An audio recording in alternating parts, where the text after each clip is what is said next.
Hey, my name is 𝗗𝗟𝗧, and I absolutely love helping people connect with their calling and all the tools they need to kick roadblocks and excuses right out the door so they can cultivate the life they dream about. If you want to launch, grow, pivot, or scale your Etsy shop, or you've always wanted to develop the mindset and skills to run your own business, then I'm your girl.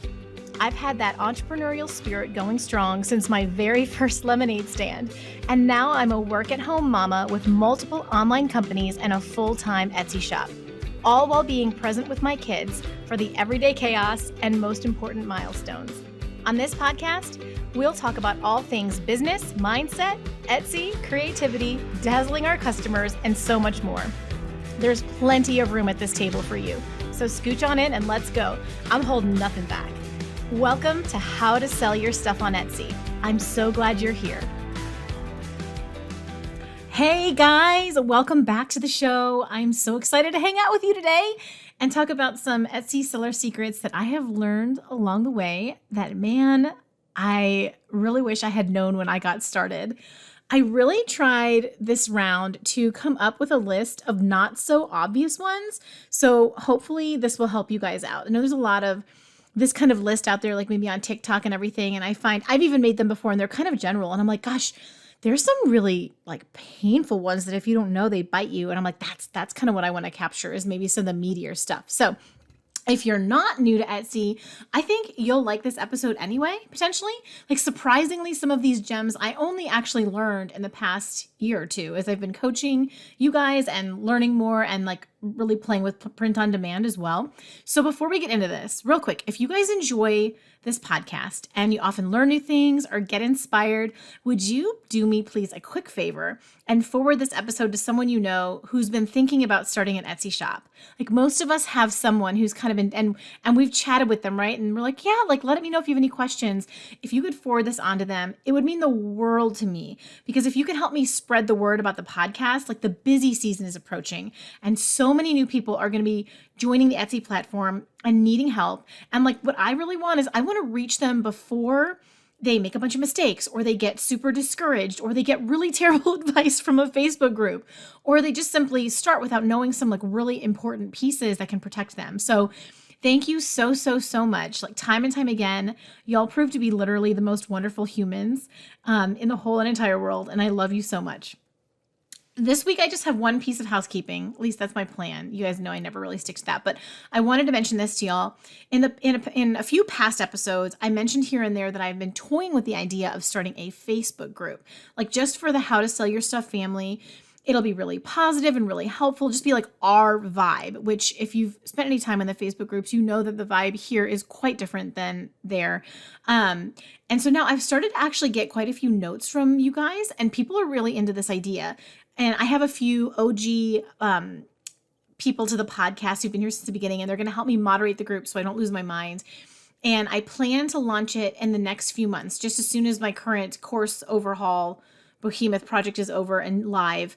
So be watching and listening for that. Everyone's going to be invited to the Facebook group. It'll be free. I'm just going to be really strict about the culture there. I'm going to really protect us and keep it positive. So just wanted you to have that update. It looks like we'll be moving forward with that and I will keep you posted. So yay, it's going to be so good. I can't wait to be able to hang out with you guys there. So let's dive in to the meat of today, shall we? Given the nature of today's topic, I know we're going to have some newer folks joining us. So if you are a first-time listener, welcome. I'm absolutely giddy that you've joined us. I'm sending you the biggest hug ever. And my name is Lizzie, and I'm obviously an Etsy podcaster, coach, and shop owner. And I'm going to give you a little background because a lot of you don't know some of my story. But I started my first Etsy shop back in 2016. And back then, I was a blogger and a social media manager and consultant. And I had just had my first baby. And I was finding it really, really, really difficult to conduct all of my conference calls and do a lot of focused work as her like nap windows got smaller and smaller and smaller. I was just like, this isn't working anymore. But I really wanted to be home with her. And so I realized I needed to find ways to make a work pivot. And it just so happened that I had published some DIY reclaimed wood signs from her nursery reveal for my blogging audience. And several people asked where they could buy some. Like, oh, those are so cute. Look at that. Like, where can we get those? And I'm laughing because we literally, made them at our kitchen table. So, first I tried selling them straight from my blog. Like that was the first product I ever sold. And I got a handful of sales from those people who'd explicitly asked.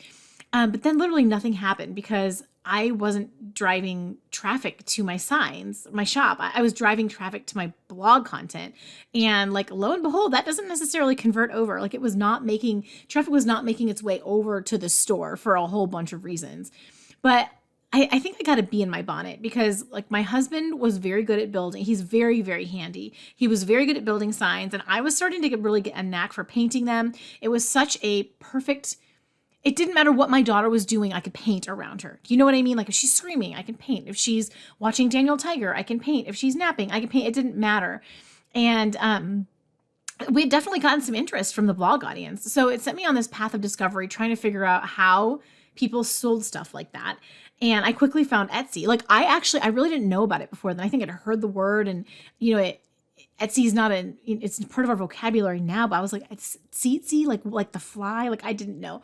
I hadn't even shopped on it before. So, but I launched my shop and I was so excited because I figured I solved my problem by joining a marketplace. Like all of my sad blog problems, my shop there not making any sales were over. And I got a few listings up and I maybe made $25 over the course of a few months. It definitely was not the grand vision that I had in mind. And I was very discouraged. I was really discouraged, like to the point of being like, well, clearly I stink at this. This is not a good look for me. But a local friend of a friend who had commissioned a sign from me, and she wanted, it's still a popular phrase, but back then in like the late 20 teens, I feel like this was like a bestseller thing. Everyone had it in their house. One of those signs that read, "As for me and my house, we will serve the Lord." And so she commissioned that for me and she was so excited about it. And I mean, I did my best. This was a really rustic looking sign, but she staged it in her home in this stunning design on her mantle. And she sent me some photos and my jaw dropped because I did not have a lot of confidence in my work yet at all. And that one really striking photo, like seeing my piece actually look so legit, I just knew we were onto something if I would just keep going. So I literally think that one event is such a critical part of my story because I was really ready to throw in the towel. And it was her belief in me and needing her to like cast the vision, show me what my work could be, like in the proper context, in the proper staging. Like, I don't know, is this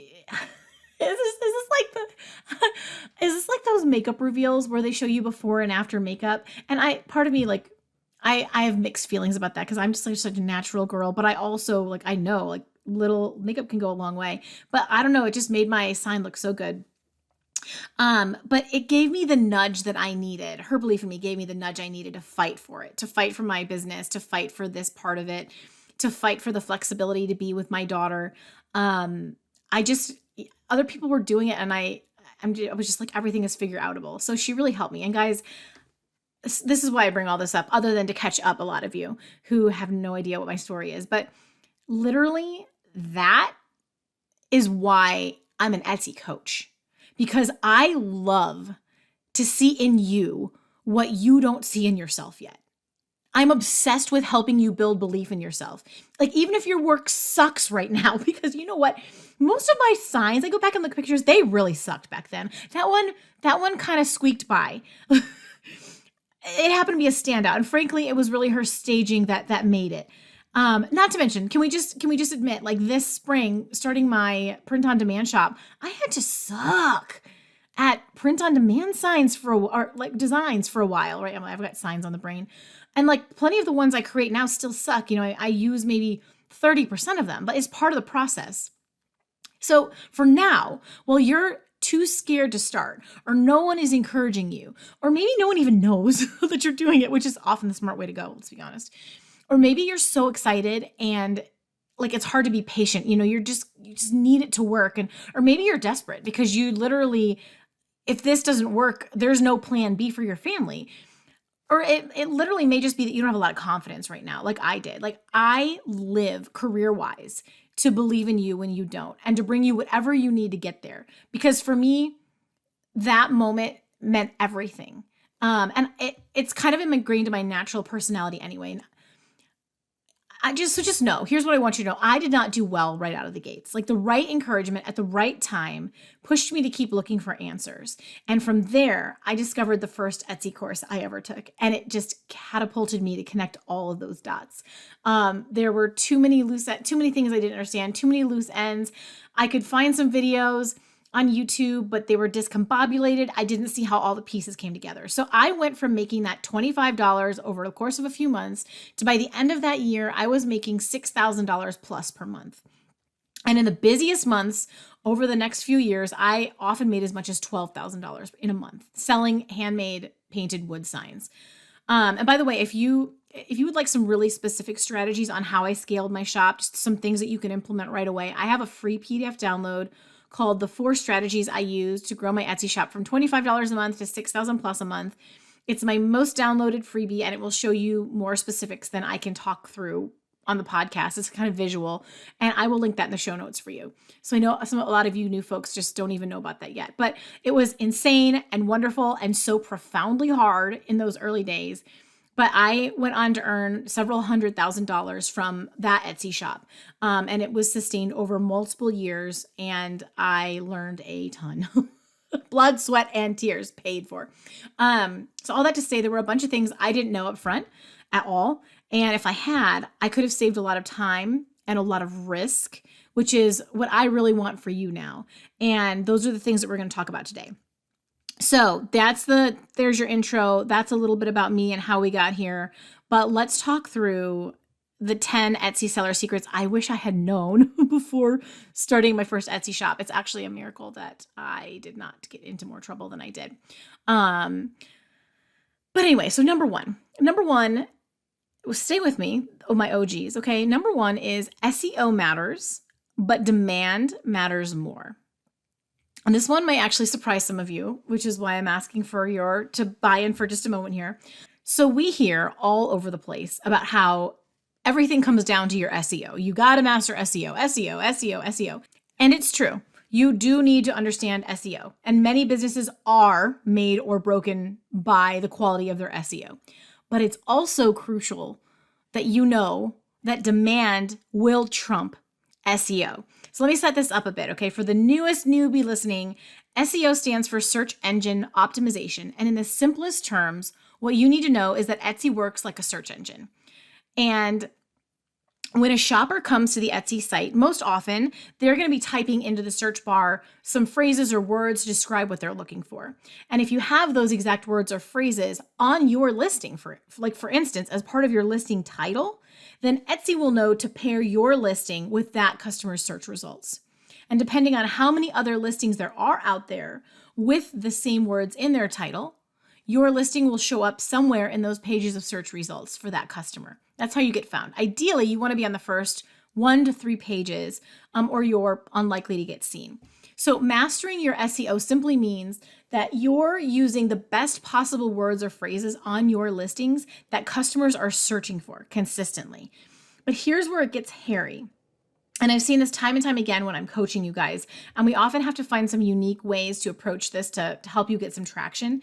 If no one on Etsy is searching for your product, it's either not the right market for it, or it's not the right season, or the trend is over, then it doesn't matter how good your SEO is. You won't make any sales. And on the flip side of this, for those of you who've been on Etsy for a while, have you ever seen those listings that are like, it's got a bestseller badge, it's clearly flying off the shelves, and it has terrible SEO? You know, like it has 3 words and they're hardly even relevant to the listing at all. And you're just like, how is this selling at all? And I get asked all the time how it managed to get any traction without any solid SEO. And the answer is that demand is greater than SEO. So when that listing went live, shoppers saw it when it got its brief bump in the algorithm. Right away, they clicked it, people were favoriting it, people bought it right away because there was demand. And it went to the top of the search results for anything remotely related to it because the algorithm could tell immediately that there was demand for that item. And it stayed there because the more that they showed it to people, the more they acted on it. So there's basically like AI in the algorithm, right? It's smart. It's paying attention to real-time response to a listing and to the SEO on it and to the pictures and all of that. So this is a super interesting topic. It's such a critical part of the Etsy game. And it's one of the ways to become a six-figure seller is understanding this demand piece. Like to the point that it's something I'm devoting a whole section of my updated course on. I think this is really important. And more about that at the end of this episode, because I know many of you guys are reaching out and excited and wondering, like, asking for updates on the new course. But for now, just catalog that. And if you're a newbie and everything is feeling overwhelming to you, I just want you to remember this for now. For your shop to be successful, you have to be selling something that people are searching for on Etsy. There has to be some level of demand. And I saw this at the time when I was selling wood signs. There was definitely a demand for wood signs. There still is. But I made the mistake of, like, for example, my family I made some nursery signs. And my family had this song. Many of you probably know it. It's the I Love You, a Bushel and a Peck song, like from way back. It's like super, super ancient. Super, super, super cute song. And I put those lyrics on the sign. I had like three-piece sign set that went together, and they all had different song lyrics on them, which also PS now that one's probably in the public domain, although don't quote me on it.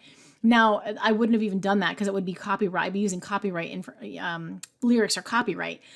But nobody bought that bushel and a peck sign because no one was searching for it. There was no demand for it. So I learned that if I tweaked my nursery signs to other things that had demand, then I was good to go. Just for like a practical example there. So moving on to number 2, using tools to see data about other shops and their listings is a gold mine and a massive time saver.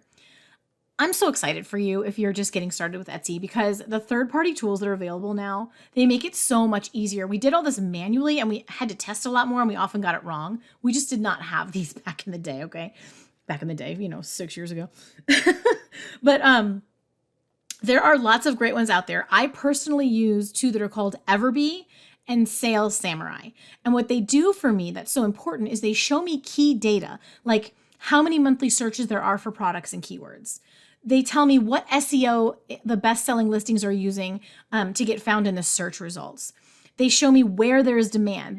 I don't have to hunt as much. They show me. And they suggest other keyword phrases that can help me get my listings found. And there's a lot more. You could really go down a fun rabbit hole with learning how these tools can help you. But that's a fair summary to get you started. So this one really relates directly to our first secret, because these tools are one of the key ways to discover if there is demand for your product and to find future products to create. I have YouTube tutorials. They're really quick and easy to show you the basics of how these guys works, because it's so much easier than going in there and having to fumble around yourself, right, guys? I would much rather watch a couple minutes of a tutorial. I'll link those in the show notes for you. And just so that you know, if you want to play with Everbee, they have a free version to get you going, which is really nice. Just grab my link. And Sales Samurai has a free trial. But then I actually have a 20% off coupon code for you that you can use with them to make it even more affordable. And what I like about them is for that coupon code, they use it for the lifetime of your membership. So it's not just the first month, or whatever. So check those out. The tools have been game. I could honestly, it's too bad I only have an hour with you guys. I could talk about this forever. I really wish I would have them back then. I'm excited for you. So tutorials are a good first start. And if you want to dig into my exact strategy on how I use these together, that is really involved. So the only places that I cover that is in a one-on-one coaching session, which you're welcome to sign up for with me. I literally love doing them with you guys. I geek out. It's the absolute best to be with you and really get personal. I want to see you eyeballs to eyeballs and understand what are your goals and dreams? What are your particular shop struggles? What do you need? What's going on with your listings? What can we derive from the data that we have and from my experience? It makes my coaching mama heart so happy. I geek out. But also I'm devoting a whole section in the new course on how to use these tools as well, because it's really such a game changer to have this strategy. It saves time. It gives you so much more data. It just puts you on a whole different, give you a competitive advantage. And I want you guys to be able to add it to your tool belt. So that's how you can get, if you really want to get into the nitty gritty with me on how I use those tools. Y'all, I don't know about you, but the legal stuff surrounding business really intimidates me. Like, it's not fun. It's not easy. And I generally just want to shove my head in the sand like an ostrich and hope it will go away and nothing bad will ever happen. But the truth of the matter is that we're business owners now, and that is so cool. And it takes so much courage and effort. And it would be absolutely devastating to lose it all and more, like maybe even our homes or our family's well-being, because we didn't take a few precautionary steps in the front end to set up our business correctly. So whether you're just getting started on Etsy or you've been selling for years now but never quite got around to the legal setup, I want to make sure you know about attorney Paige Hulse and her creative law shop. Paige used to be an Etsy seller just like us, which I freaking love because she gets us, she understands the nature of our business and the Etsy platform so well, like so much better than, some local attorney who maybe understands like, general law. She's the one person that I trust for myself and that I trust to take care of you guys for like any entrepreneurship needs. Like, or by the way, equestrian as well. If you happen to be a horsey person like she and I are, she's got a specialty there as well. So first off, I want you to know about some free resources. Paige was on the podcast 3 times so far. So if you look for episodes 36, 61, and 86, great free advice there. You can learn some of the basics from her of how to protect your business, the way you need to set it up correctly. She's an absolute doll and she's smart as a whip. And also, like, you're going to love the easy way that she breaks down like complicated legalese. Like I can actually focus on what she's saying and not go blank because it's so technical.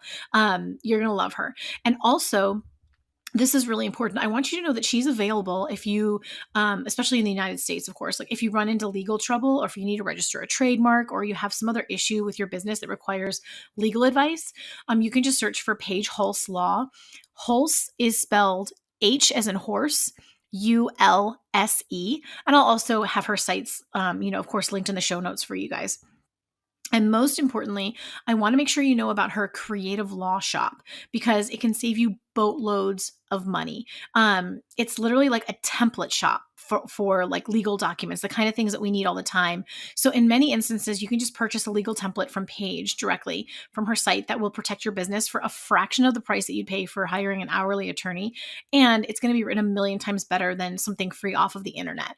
Like the stories she's told me about trying to defend people who grabbed a free like contract of some kind off the internet because they didn't want to spend the money. And then like it cost them everything, like they thought they were safe, but those templates are not written well and they're not written specific to like the Etsy entrepreneur. So she has so much in there. You can get everything from your LLC contract, which is super critical, multi-person LLC agreements for partnerships if you work with more than one person in the LLC, special provisions for your Etsy shop policies if you really want to cover yourself there, affiliate agreements, influencer contracts, photography releases, and so much more. There's literally over 80 contracts available. Plus additional free resources. Her blog is incredible. And there's a lot of educational tools, like some even for purchase if you want to take like a course learning some basic business law stuff. So check it out. If you need to order something from the Creative Law Shop and you want a bit of a break on the price, you can use my coupon code SMILEY10.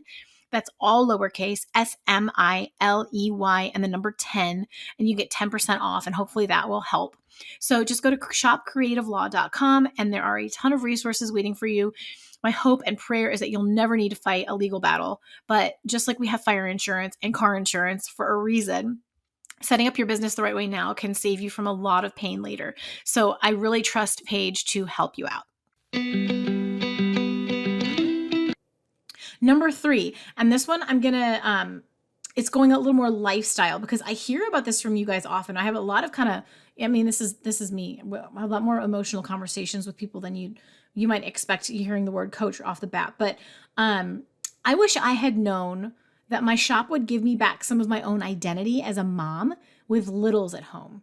I was already kind of trying to work as it was, but this, like being able to get successful on Etsy and have something that it was I'm going to explain this more, but it was such a win-win because I could make good money and I didn't feel like I was constantly taking something away from my kids. So I know a lot of women who are super passionate about being at home with their kids. And let me just preface this by saying, I actually don't have an opinion about what's right or wrong. Okay. Like my mom was in the workforce. I think she had a 2-week maternity leave with my sister and me, handed us over to the nanny, and went back to work. And she was a butt kicker, like super, super amazing woman. I understand that different women and different families have different needs, and I am your cheerleader no matter what it looks like for your family, or for you as a person. Like, honestly, I just want to help you reach whatever your goals are, and I really believe you can do it. But a lot of women who choose to be at home, and I talk to, they struggle with this because if they don't have some kind of creative outlet or like, side hustle or something at home, and like raising my right hand here because I'm one of them, like I'm a way better wife and mama and so much more fun to be with when I have a business project. So I think it can really help, and it helped me so much. So if you're worried about taking time away from those babies, or you're on the fence because you juggle a lot, in my experience and talking to hundreds of other moms kind of in the same shoes as us, in most cases it makes us an even better mother because we're fulfilled. We have an outlet.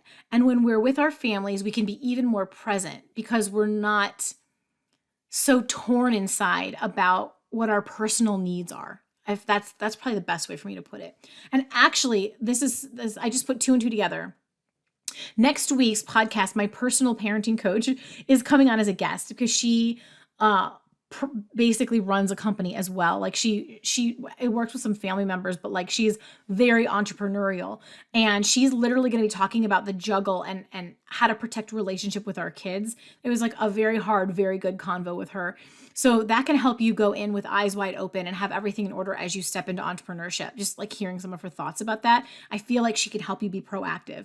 And fun side note too, that back to like the running my own business, it's actually been really cool for our family because my 8-year-old daughter has watched me on Etsy her whole life. Like I've been on there her whole life pretty much. And she has taken such an entrepreneurial spirit from it, like her own. Like she even has her own Redbubble shop and literally makes sales over there. And she sits down, she's like, when we spend quality time together, 5 out of 10 times she's like, Mom, let's sit down and make designs. And she wants me to like tell her how she can make changes and help her check for trademarked phrases. And she wants to show me what she's creating. And then the other 5 out of 10 times she's got some new idea up her up her sleeve of like what the next thing is she wants to sell. It's hysterical. But the point is, we can see how it's impacted her in a positive way. She's very empowered. And like she's the kind of kid that by 15 could be making a decent income from a side hustle and have a very different situation, like going to college or choosing to go to college or what her career looks like. She can really, I feel like entrepreneurial families can have an advantage, like their kids have an advantage, not a disadvantage. I think it's really impacted her in a positive way, and it's made her think about things as a visionary and a problem solver. It's like, I think, an added bonus. So I wish I had known. I've talked to many other moms who feel the same and wish they'd started sooner instead of like hemmed and hawed for a long time. So I hope this helps someone who's maybe on the fence because they're worried about that part. Number 4, I don't even know. Like I have feelings. So number 4 is the legal stuff. Oh my goodness. Like the things I wish I'd known. This is a 2-parter. So first of all, guys, I have to say, I am not a legal representative or expert by any stretch of the imagination. So this is just for informational purposes. I just want to give you a launching off point. I do have an amazing attorney friend who's a household name here on the podcast. Her name is Paige Hulse. And she used to be an Etsy seller, and now she's an attorney for creative entrepreneurs and Etsy sellers. She specializes in our space. She can give you great advice, and you can listen to her podcast episodes to get a lot of basics too. I'll talk about those more in a minute. But Etsy itself, the platform, when you sign up, it does not require you to register our business or do anything at all special to start. You can literally put in your social security number and you're off to the races.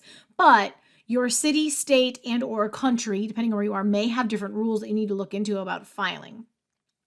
But on top of that, Paige, and I didn't know this when I started, I only learned this last year when I talked to her, she highly recommends that you register an LLC, even though Etsy doesn't require that. You don't need an attorney to set that up at all.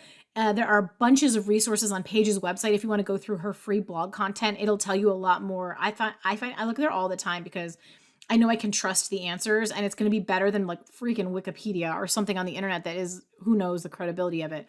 So For that, I'm going to refer to you to 2 of the episodes that Paige came on the podcast and specifically addressed this, because for us, it doesn't seem like that big of a deal to run as a sole proprietor with your social security number. And it's totally legal to do that. But Paige sees the other side of this every single day, and she's defending her clients. And it's sort of one of those like an ounce of prevention is worth a pound of cure kind of things. So she makes it super easy and to understand and digest. And she's delightful to listen to, in my opinion, because I hate the subject of law. So please check out her episodes, which are linked for you in the show notes. I at least want you to understand, like, even if you don't decide to do this now to set up an LLC up front. Again, I didn't, but now I think it's extremely important. I want you to hear from her why she suggests it and what the risks are, so that, like, no matter what you decide, you go in with your eyes wide open, okay? I promise you guys, like, anything legal and taxes, they overwhelm me. They scare me. I don't like it. It gets really technical. It sucks all the creativity out of me. And so I've been very intentional with these episodes with Paige to make sure it's palatable for us, okay? I look forward to talking about it because it's fun. It's fun with her. Okay, and then kind of the part B of the legal stuff. I wish I had known up front that there were steps I needed to take to make sure I wasn't infringing on copyright or trademarks. It's like I told you, I was using song lyrics without even thinking twice.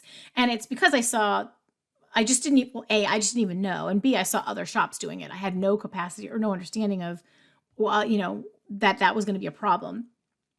A huge number of the students I meet with still don't know about this. And guys, like, no shame at all. I didn't know either. That's why I'm kind of plugging this into a more general episode, because I know a lot of us I would skip over a legal episode. So we're just going to peek at it here for a minute. But when it comes to everything from your shop name to your slogan, your product itself, the words you use in your product titles and on other parts of your listing, you legally cannot use anything that belongs to someone else. It has to be either like not someone's intellectual property or part of the public domain. So whether it's a song lyric, a cartoon character, an album cover, a TV show name, anything that is technically the intellectual property of someone else, you are breaking the law if you use it. And it's very common to get your shop shut down for this, and in worst case scenarios, to get sued for it.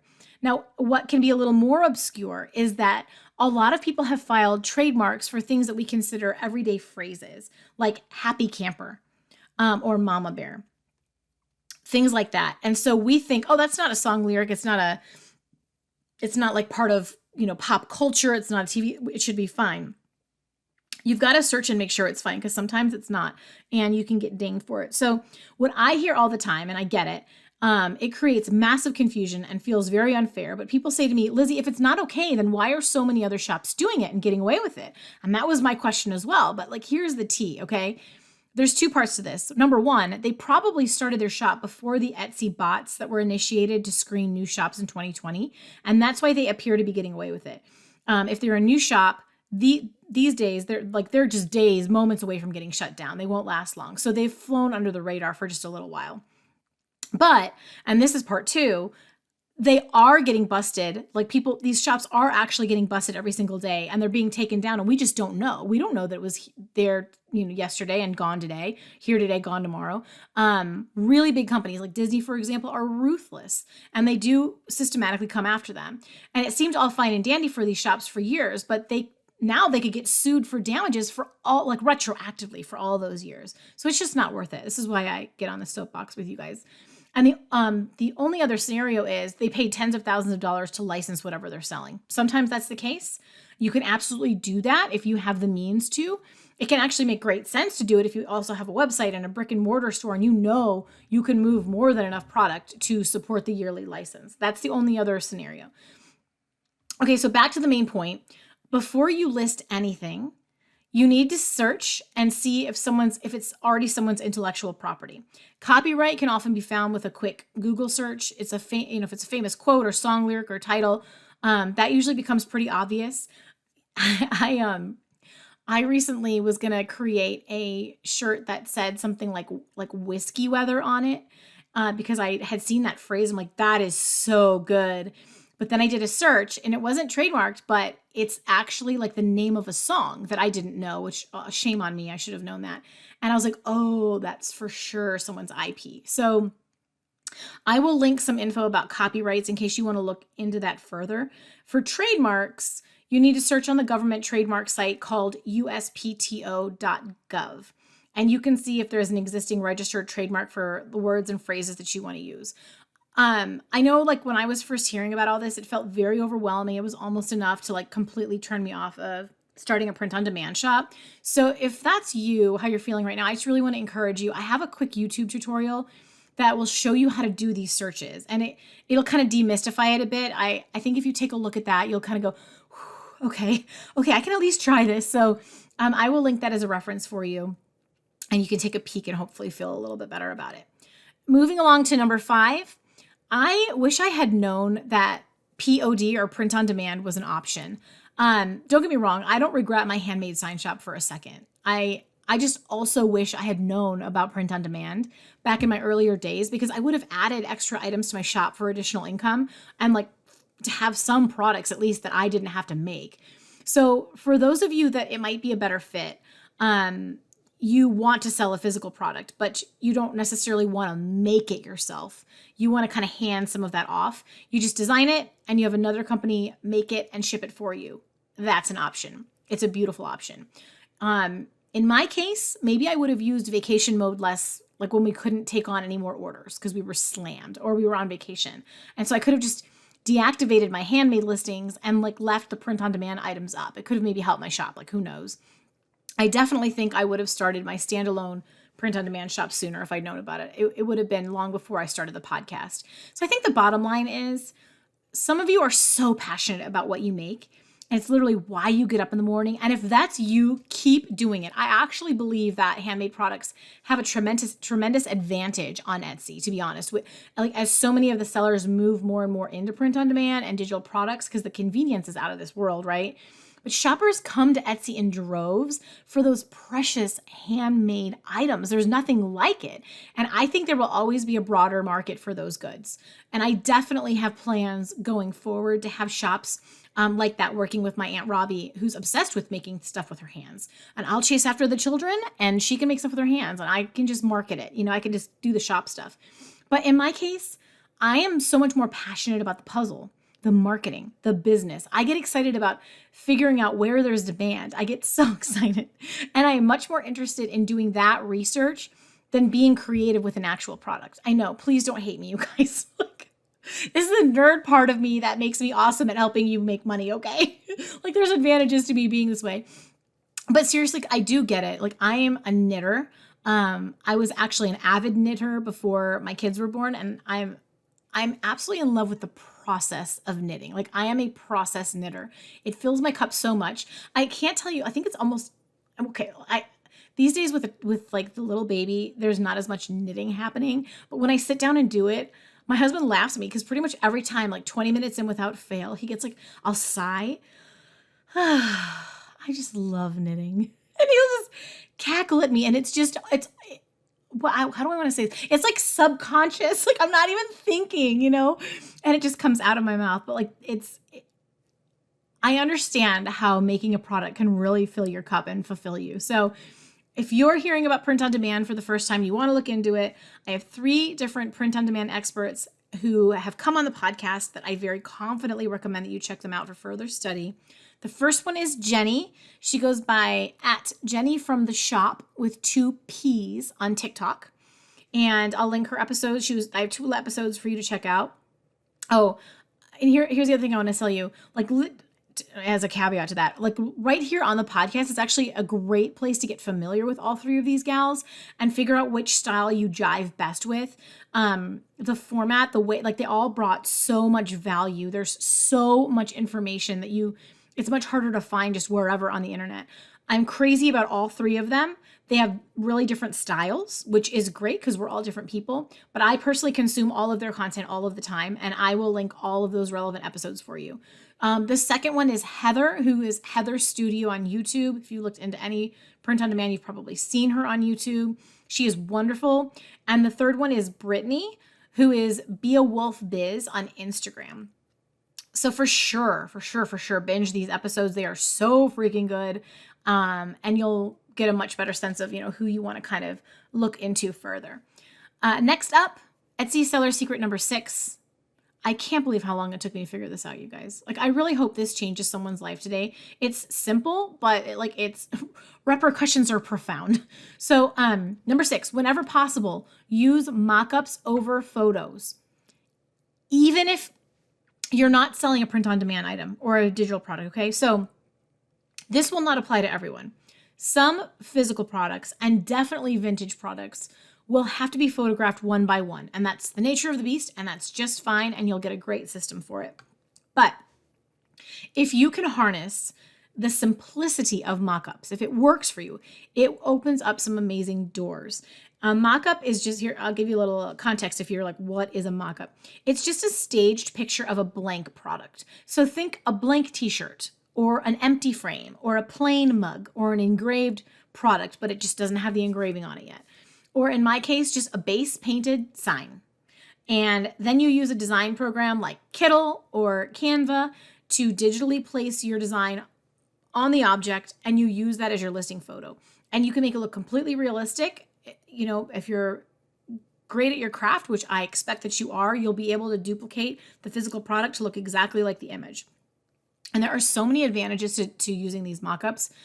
Number 1, you save time by not having to do a photo shoot for every single product.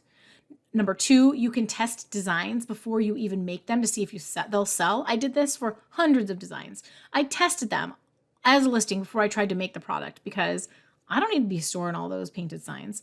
Next, if you're using models, you don't have to pay for every single new product because you have multiple uses for the photo.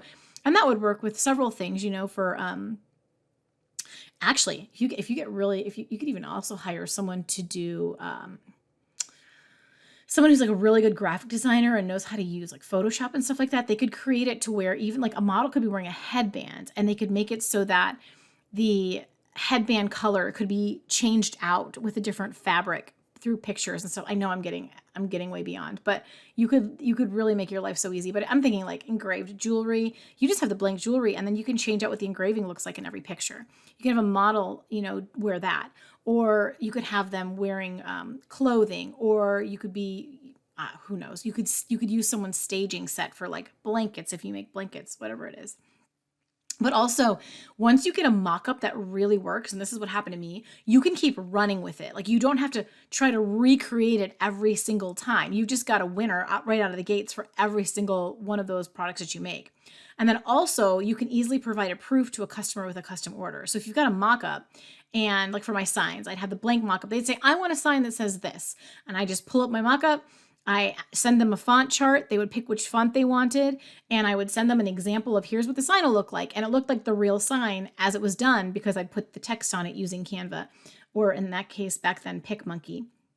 And then they could say they liked it or not, and I could make changes. And it for sure prevented returns and stuff and exchanges for them to see how it would really look. So in my sign shop, I ended up standardizing all of my sizes. Initially, it was for shipping purposes. So I could like stock up on box sizes that I needed and easily be able to anticipate what shipping costs would be because the weights were going to be and dimensions would be the same. But this really helped for mock-ups too, because once I had my sizes like nailed down, I did a photo shoot with a bunch of blank signs, and I was able to create hundreds of listings from those photos by just switching out the design on the sign, and it looked like it was photographed in a room, staged. And for a lot of products these days, like shirts, mugs, blankets, hats, several others, you can even buy mock-ups. You don't have to create your own like I did. Mine were just such custom sizes I needed to. But you can buy those mock-ups on Etsy. And there's other sites too. Creative Market is one. Placeit.net it's not as good a quality, but it has a lot of variety. And that way, if you're not a great photographer, you can have access to higher quality listing photos for your product. And let's be honest, customers shop with their eyes. So it was really such a game changer. And I had different settings for each size sign.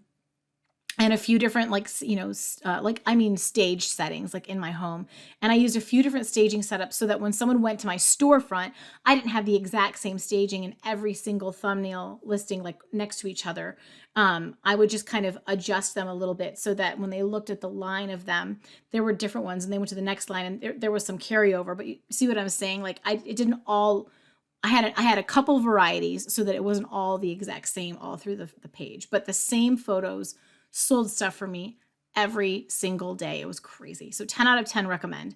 This one can really take your shop to the next level if it works for your products, mostly because you can test stuff before you even make it. Next up, Etsy seller secret number 7, using a credit card with great rewards for expenses. Okay, first things first, I am not a fan of debt at all. I was always taught not to charge things you can't pay for, but use a credit card to build your credit and pay it off completely every single month. So hear me out if you're anti-debt. I was also so against even hearing about this in the beginning of my shop. But if I'd been willing to listen to how to use it as a tool, I would have saved myself a ton of stress, because the honest truth is the vast majority of any legit businesses, they use credit for something here and there. So for almost any product you can sell, there is an outlay of cash on the front end. And then once the customer makes their order, there's either a small or lengthy delay until you get reimbursed from Etsy via direct deposit to cover your expenses and give you your profit. So unless you have a lot of extra cash laying around, it's like no big deal for you. It can be really helpful to be able to put your expenses on a credit card to cover that gap and then pay them all off every month or every time you get a deposit from Etsy. It just takes the pressure off of your family. For sure does for us. So in my case, we were buying hundreds of dollars of wood, paint, boxes, stain, tools, like all kinds of things that like really added up. And there were times that the in-between of getting the supplies we needed and getting paid was really tight. There were some like ramen noodle soup nights for sure. And so the other thing that this is really important these days, I just want you to chew on the idea, is that Etsy has this thing called a payment reserve. And it's not there all the time. It's something they often put on new shops or existing shops that have a really big change that takes place. Like maybe they, for some reason, have a lot of delayed orders or a huge influx of new orders. And what they'll do is they will hold all the money from your sales until the products actually ship. That means that if you're counting on the money, the deposit to get the supplies to create the customer's order or pay for the shipping, you're out of luck. Like you have to front it. And it's a common practice for marketplaces, like, because I actually don't blame Etsy. They have to have some insurance to make sure that orders get fulfilled for their customer base, or else the customers are going to come after Etsy. The buck stops with them. So unfortunately, these days, it's an enormous platform with millions and millions and millions of shop owners. Like plenty of them are flaking out or running literal scams or just not fulfilling orders in the time frame they committed to. And Etsy has had to protect their customer relationship and their own financials because they can't just be fronting millions of dollars for refunds. So the bottom line, and I learned this from other 6-figure sellers and decided it was like the best bet for me too, for my print on demand shop now. I have a Chase credit card that like my orders are fulfilled on. I use it on Printify to get everything done. And then I pay it every time I get an Etsy deposit. That's my cadence.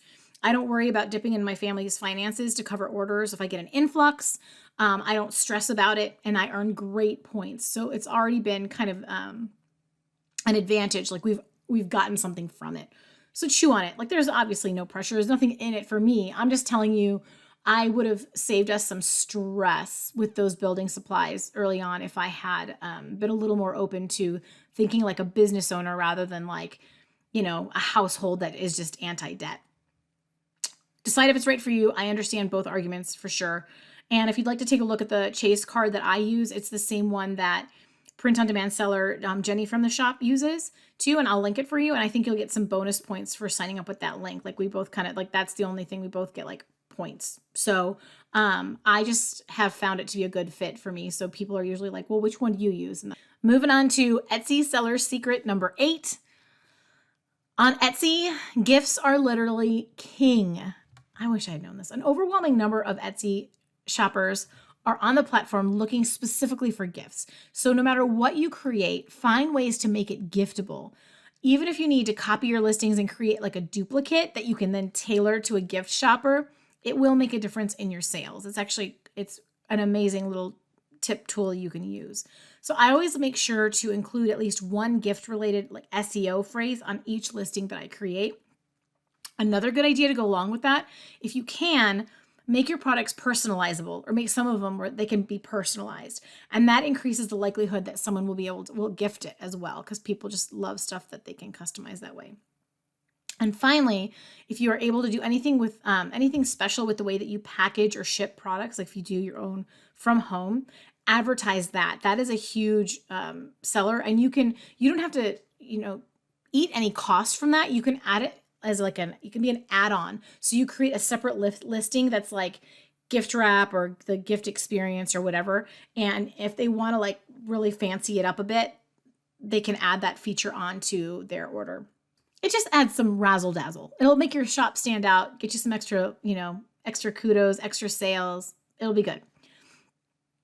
Number 9, man, we're coming down the home stretch here, guys. Just because there are best sellers of a product doesn't mean it's a smart product to sell.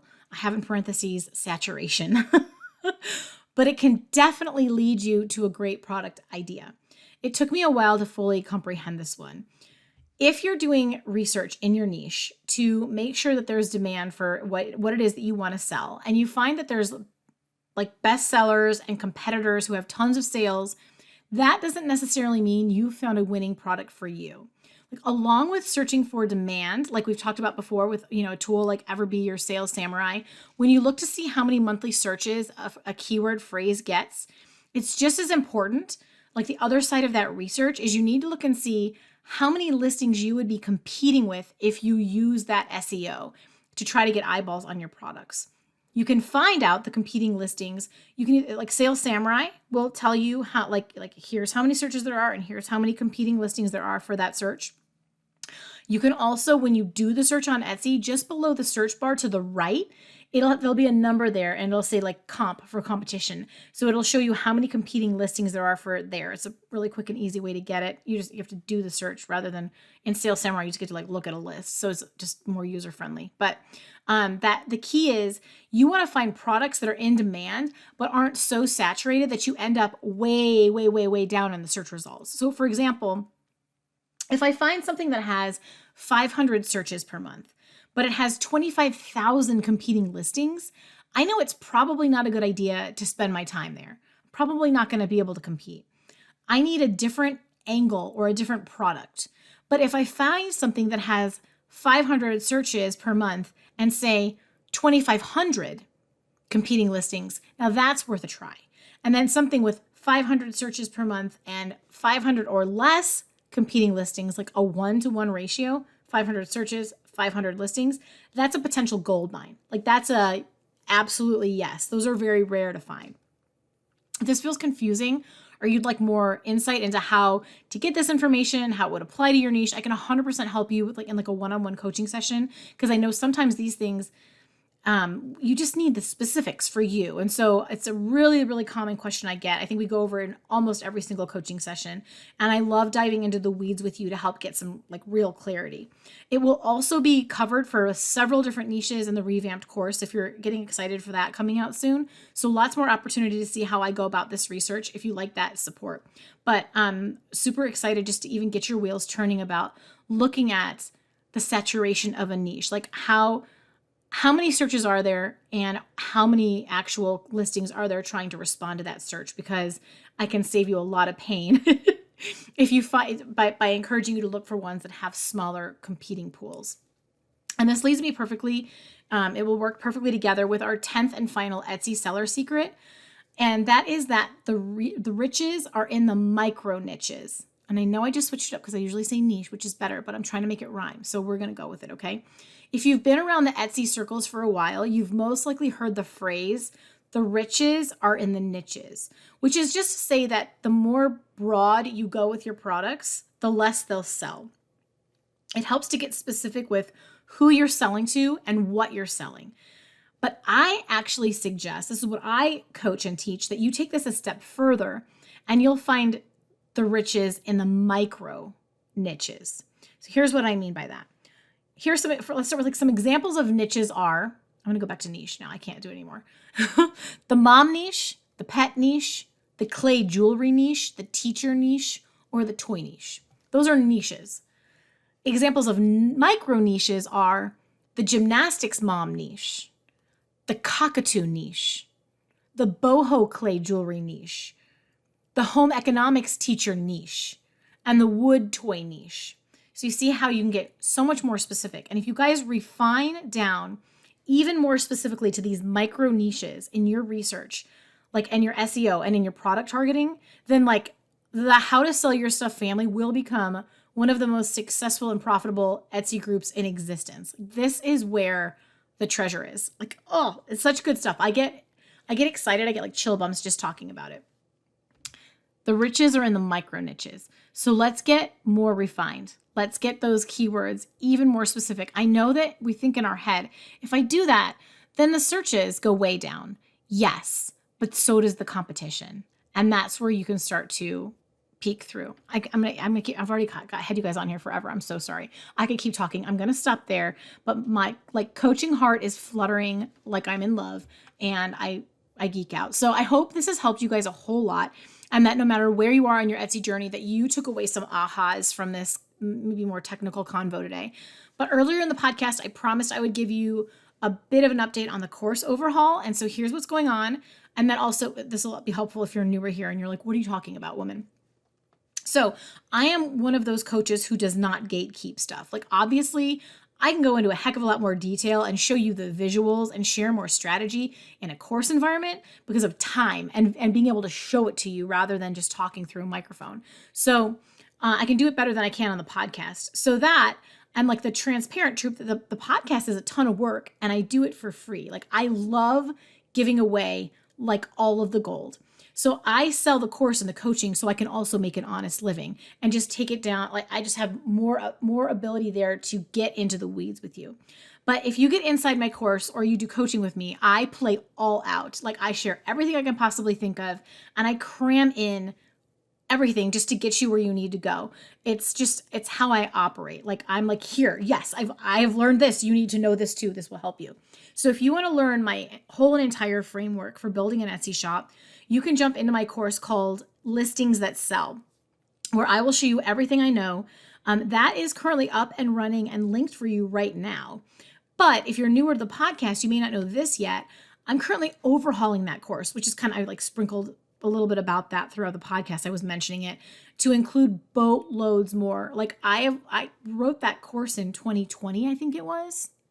Was it 2019? I don't know, a couple of years ago. No, it was 2019. It had to have been. And then I have learned so much more from that. And I've helped so many people get their shops like super profitable.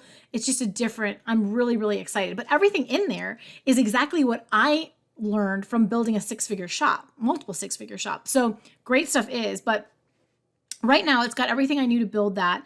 But that was before the pandemic. Yeah. And before the mountains that I've learned in the years since then. Not to mention, like, there's nothing in there about the third-party tools, which is a big deal. So the new course is a beast, and it will have like a massive, much more robust SEO section, a whole bunch more details on how the Etsy algorithm works. I think that's really important. Lots of tips for graphics and visuals, mindset, demand, and a ton more. And especially if you've been here, I'm sure you noticed throughout today's episode, I was kind of pointing out, like, here's some of the new stuff that's going to be in there. Because I just keep getting DMs and emails, which I love, from you guys, like, hey, is this in there? I can't wait. Like, when is it coming out? So, I think what I really want to say is I'm really proud of how it's coming together. I think it's just a whole next level experience, which is what I was going for. So if you have stuck with me this far, right now it's only $97. Or if you go through my free masterclass, my free Etsy masterclass, which I'll link for you guys, you can get it for just $77.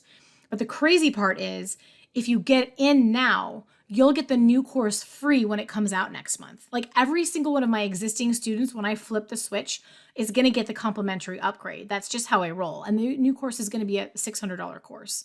So I expect it to be totally live by the end of August. Maybe soon. I'm hoping actually sooner, just depending on how much longer my 9-month-old boycott's sleeping. We are in the worst, what do they call that? Well, I haven't slept, so I don't know, where they they kind of like fall back into newborn sleeping. Oh, sleep regression. That's the word I was looking for. We're in this terrible sleep regression. But I'm otherwise extremely close. So if it's a good fit for you, and I will add this, if you're, it can help any Etsy seller because it shows all the strategy, but it's written specifically for physical handmade product sellers. Those are what the examples are. Those are like what I'm catering to. There's nothing specific to help, if you're in the digital products, like the practical of how that works, or if you're in the print on demand, it's only just going to show, it's only going to help you in the general strategy. But if you jump on it now, you'll be grandfathered in for the 2.0 version about to be released. It's a big deal. I'm excited. But whether that's for you or not, jump on the free PDF download or the master class. There's a whole bunch of podcast episodes for you to binge. And I cannot tell you how hard I'm rooting for every single one of you.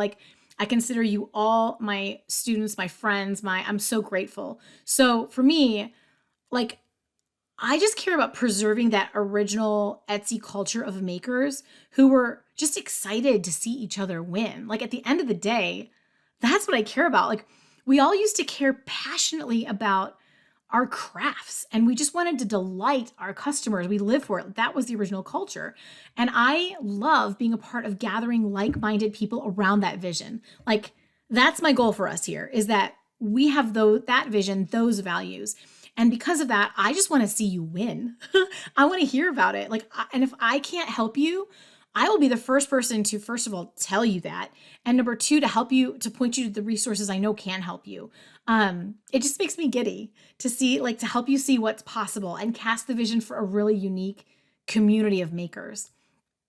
So that's that. If you're new here, welcome to the family. I'm sending you, again, the biggest hug. I'm a big hugger. If you've been here a while, I cherish every single moment we get to hang out. And I'm so grateful that you entrust your time to me. Thank you so much for that gift. And let me know over on Instagram at @howtosellyourstuff how you guys like this episode, any takeaways. Is it really just for newbies? I want all the feedback as usual. So that's it for today, guys. Until next time, go make something awesome. I love you so much. Bye, y'all. And that's a wrap on this episode of How to Sell Your Stuff on Etsy. Thanks so much for hanging out with me today. If you're looking for more resources, head on over to howtosellyourstuff.com, where you'll find podcast show notes, all the links from today's episode, the blog, courses, coaching, and more. If this episode was helpful to you, awesome. The greatest compliment I can receive from you is a rate, review, and subscribe on this podcast. Not only will it allow us to connect again on a future episode, it lets me know I'm providing you with value and helps other people find this content more easily. From the bottom of my heart, thank you for your support. Have a great day and see you next time.